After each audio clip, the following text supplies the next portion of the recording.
QR codes are outdated and nobody uses them anymore. That is absolutely not true, and I'm going to talk you through why that is. Hello and welcome to Engage and Thrive, also known as EAT, your coffee catch-up with me, your host, Taelon, where we will go through common problems and hurdles that come up in business, marketing and advertising and try and demystify them. I know firsthand how complicated and confusing it can seem with all the different acronyms and all the things to do in business. So let me try and help you be better in business. First things first, let's start with grabbing a coffee.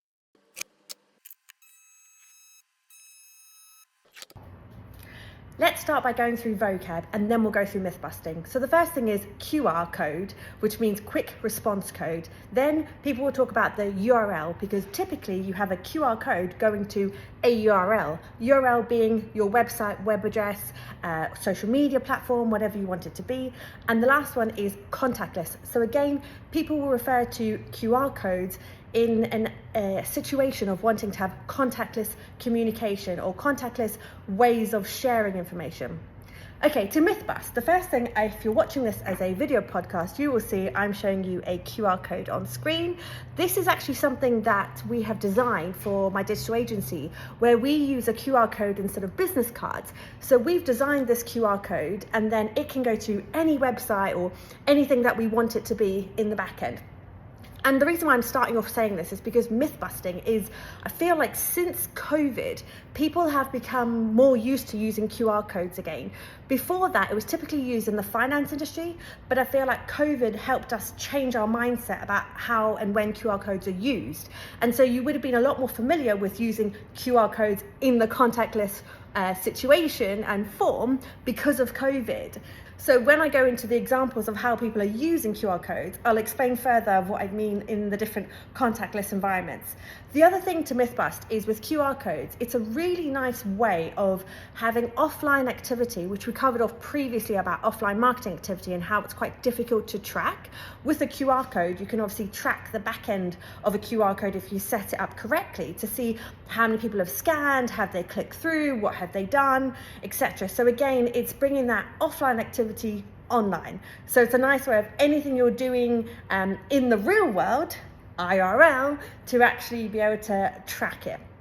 Okay, so today we're essentially going to go through 4 examples of how businesses, industries, and you may want to think about using QR codes for your own activity. So number 1 is product information. So if you have packaging on a product that you're physically selling, you may have a QR code to scan so people could find out more information, whether it's how to build something or how to wash your clothes or other related products to that one you're selling, or information about your business. Anything in that situation, people could scan. The same being said is if it's in a department store or a supermarket, there could be a QR code added to it as a promotion to scan to have a promotion as part of that product. Which kind of nicely leads into number 2, which is the variation of a service information. So if you're a service provider, you may have a QR code for people to interact. For example, in hospitality, you may still see restaurants and bars actually have scanned for QR code for a menu. So you can then interact with the menu and either order through that menu online, but you're sitting there in person, or even just browsing the menu and then being able to order with a waiter or waitress. The same being said with if you're providing a service, you may have a scan for a tour. So if you were going around a national museum or a park or anything, again, providing a service, you may have a scan QR for a map or interaction points or stopping at certain points to then read further information. Again, this is all bringing the offline to the online, which is really nice experience. Number 3, which is customer feedbacks and survey.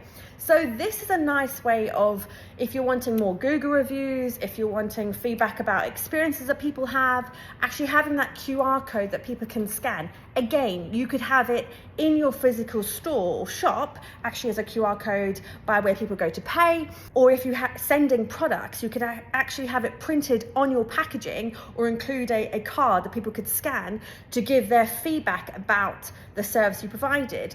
The same thing is if you wanted that feedback to actually be a way of generating UGC, so user generated content. Again, you could be scanning it, and then as your pop-up, it could be saying like, thank you for your experience, or thank you for purchasing, you know, share with this hashtag, or follow along. All of that becomes part of your customer feedback, customer experience, your surveys. I mean, you can make that QR code scan to go wherever you want it to be, which kind of nicely leads into number 4. So again, this may be where you want details about your business. Like I obviously showed you the example of the one that I have for my digital agency, is having it as a business card. You could also have it as a QR code on your phone as your lock screen. So if you're out and about with people, rather than killing the environment and handing out business cards, you could just say scan and they can scan your phone. I actually have a QR code generated on my watch for when I'm at certain co-working spaces and I want it silenced. I have it on my watch so people can scan my watch. Less of a friction because I might be using something on my phone. The same with if you're ever wearing any like swag clothing or branding, you may want to put a QR code on your clothes so people can scan. If you're doing outside, again, this is all examples of using QR codes in the outside real world. So that's probably to give you the quickest, shortest form of different examples of using QR codes. But the biggest thing to kind of take away from this is QR codes are definitely not dead.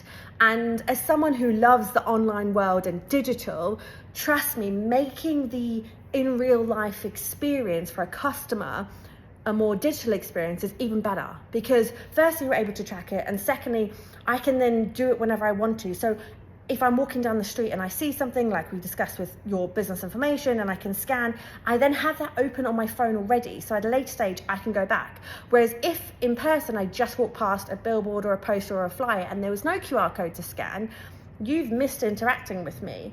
So that's just something to think about, is there may be ways that you could use QR codes that you haven't thought of before. And to kind of loop back in from an episode I covered previously about how offline experiences, try and track them as much as possible, QR codes are your answers. But thank you for joining me for another episode of Engage and Thrive, and see you next week.